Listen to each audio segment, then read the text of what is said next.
Welcome. Welcome one and all. Welcome in this most disturbing, most horrid, most dark and dank time of the year, when the nights draw in and the icy fingers of winter begin to wrap its fingers around the season and pull, when the spirits from the netherworld rise from the grave to see long-lost lovers, friends and enemies. You join me here in this wonderful building, the Moira Furnace. Many a strange tale can be told of this place. Of the spirit of the young boy who drowned in the canal next door and is said to still be hiding from room to room. The talking, the footsteps on the stairs, and of the ghost that seems to like slamming doors. Many a strange going on has been and gone here at the furnace. But I'm going to tell you a story of another strange going on. A story that might make you not want to close your eyes tonight. So if you're brave enough, if your heart is stout, then come with me on this story.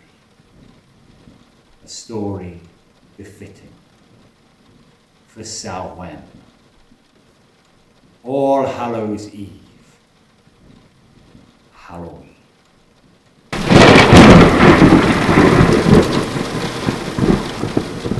Sir Hunt lived in a large manor house, in a large grounds that he inherited from his long-lost father.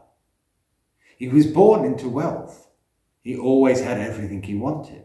Now he had a wife and a daughter. But what he didn't like was sharing. And so, my friends, because he didn't like sharing, he didn't let any of the local villagers enter his land. His woodland, his parkland were his, and his alone to enjoy. And so he would often walk about the grounds, walk about the forest and the woodland, with a great double-barreled blunderbuss over his shoulder, watching, spying for any of the children that dared hop over the estate wall and have fun climbing and playing in his trees. But one late October day, when the weather was dank and windy and cold, Sir Hunt had wrapped up warm, and he was out and about on his strolls with his twin-barreled blunderbuss, when he saw, there in the tree ahead, a young boy, a boy of about 10 years old. Sir Hunt took the blunderbuss from his shoulder, and he shouted, "Boy! What are you doing on my land, in my tree? You are trespassing. Be gone with you." And then, to show that he meant business, he aimed the blunderbuss up above his head and let off a warning shot, which was closely followed by a thud and a crunch behind him. He looked at the boy, square in his eyes. The boy from his perch in the tree looked down at Sir Hunt, his face white as a sheet, staring straight through Sir Hunt to something behind him. Sir Hunt slowly turned his head around.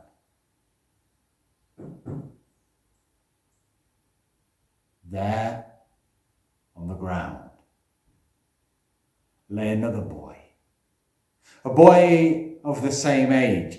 He had been hiding in the tree above Sir Hunt. Sir Hunt hadn't known, and he'd let off the warning shot and killed the boy dead. And he'd fallen out of the tree and cracked his neck on the floor. Sir Hunt panicked. He didn't know what to do. Surely he would be in trouble for this. There was a witness. That boy there, he thought. Maybe if he got rid of them both, off them both, he would be able to get away with this crime. And so he raised up the blunderbuss to his shoulder, he took aim and kaboom! Thud! The second boy was dead. Now to get rid of the bodies, he thought. As luck would have it, he had 2 giant Irish wolfhounds. Beautiful dogs they were. But they were getting old. He'd taken them for a walk in the morning, but they were too old to have more than one walk, and so were back at the kennels. But because they were getting old, Sir Hunt had had 2 beautifully big oak caskets made, ready to bury them when they passed away. They were in the cellar. The cellar floor was nothing but mud, and there was a secret passage. A passage that had been there for many, many years, leading from the salt house in the woods where he was to the cellar. And so he decided he would sling the boys over his shoulders. He struggled back to the salt house, back into that ancient old secret passage, through the spider webs and through the smell and through the dark and the damp, until he got to the cellar, where he opened one of the caskets up and he pushed the boy in, and then the second, having to break a few bones to get them in first. He then nailed shut the coffin lid, and he dug and he dug and he dug with a spade that he found down in the cellar. He dug into the cellar floor and he buried that coffin into a shallow grave, and he covered it up. And when he went up, he forbade anyone to go down into the cellar ever again. The day turned into days. The days turned into a week, and the week turned into months and years. And questions were asked as to where these boys had gone, but it was of a time many years ago when young boys quite often set off to seek their fortune, to find work further afield in the towns and the cities nearby. And it was assumed by the family of the boys that they had done such a thing. And after they had not been heard of for many weeks, months, a year, when it was assumed the worst had come of them, and there were no more, and the people mourned, but life went on. It was a year later, exactly 1 year later, on a late October day, it was wet and cold and miserable. Sir Hunt sat by the fire. The evening drew in. His wife and his daughter had gone to a ball at a nearby manor house. He had not felt like going. Something was playing at his mind. He knew what day it was, and he knew what was playing on his mind, but he didn't want to talk to anybody. And so he sat there with the darkness encapsulating the house. The rain beating on the window, the wind howling in the eaves, and he sat in his great armchair next to a roaring fire with a great glass bowl of brandy in his hand. And he sniffed, and he supped, and he thought. And then he heard a roll of thunder, distant roll of thunder. And then he heard another. But this roll of thunder, this did not come from outside. This seemed to come from the very foundations of the building itself. Another roll of thunder, a flash of lightning. The storm was getting closer. But then another roll of thunder from beneath his feet, but no flash of lightning. And then he heard a thud. Thud. Thud. someone or something was coming up the stairs, rising from the cellar.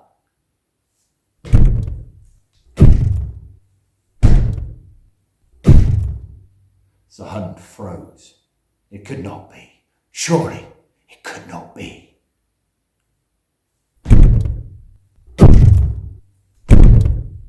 It stopped. The thumping stopped at the door to the great hall in which the hunt sat.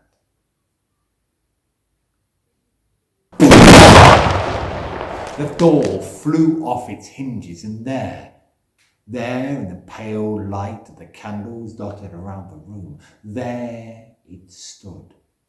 The coffin. The very same coffin he buried the boys in a year ago. It stood upright on its end, and it began to rock side to side. And as it rocked side to side, it moved forward. Thud after thud after thud. So he curled himself up into the chair. "No!" he shouted. "No, I'm sorry, leave me alone." But the coffin got closer and closer and closer. In the end, Sir Hunt panicked. He threw the brandy glass down towards the fire. As it hit the fire, it smashed and the brandy burst into flames just as a crashing thunder and flash of lightning lit up the room. He fled down out the great hall, down the back servant passages, down towards the kitchen where he hid. He hid in the corner underneath the medicine cabinet, next to the cabinet full of plates and bowls. And he sat there and he hid. And he rocked. No, no, no.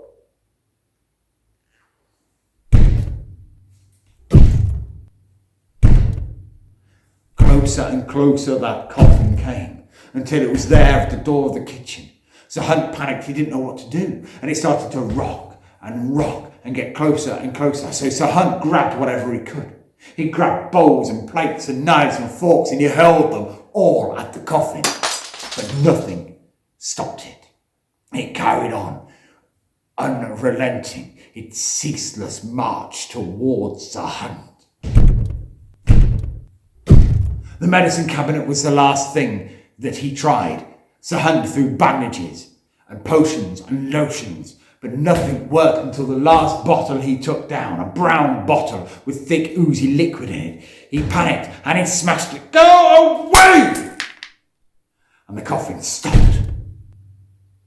And it rocked forwards and backwards, forwards, and fell backwards with a thud onto the floor.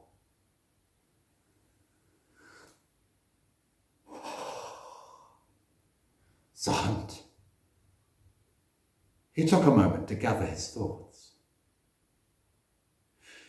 And then he thought to himself, what was it?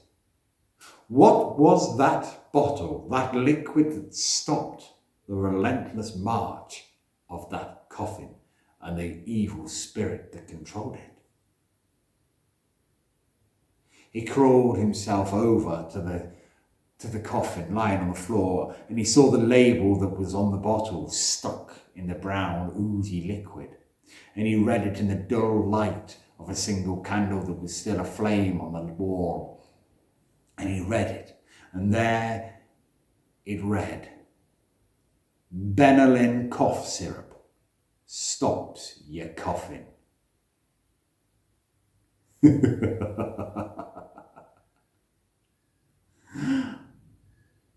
Well, my friends, I hope that didn't send too many chills down your spine and that you can sleep tonight.